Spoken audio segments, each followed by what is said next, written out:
Okay, chapter 15 of Matthew we're on. So Jesus talks about how important it is to honor your father and mother. How do we do that? How do we do that in life with some really difficult situations in life? I talked about, just being thrown around, my hair pulled, all this stuff. Um, so, how do we do this? We honor God first. I've seen like my in-laws be like, you are to honor your father and mother, and it's basically every whim and everything I want you better do or else.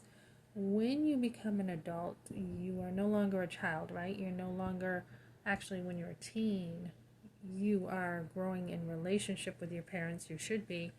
And it's not just about obedience anymore as when you are a kid, right? It says in Ephesians, obey your parents. Um, but as a teen, you're starting to be more, you're growing up, self-sufficient and independent and stuff. But then when you have parents who want to have you continue doing whatever they want, they really are taking advantage of you. So to honor your parents, there has to be a balance. Jesus, his parents were like, where were you? Where were you? We were worried about your son. He was probably 12. He had gone away without permission. And he was in the temple, and he said, did you not know I would be in my father's house? You know?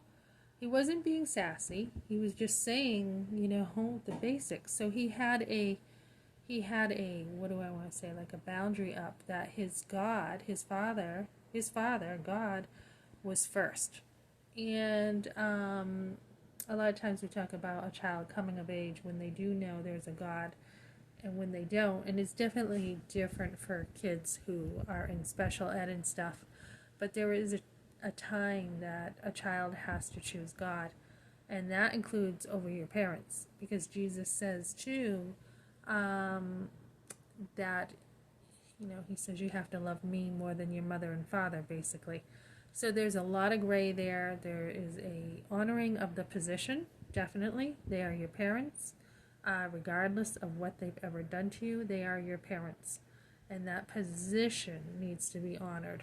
But the stuff in between, if you're being attacked and, different stuff is happening to you, you have to be able to also put your foot down.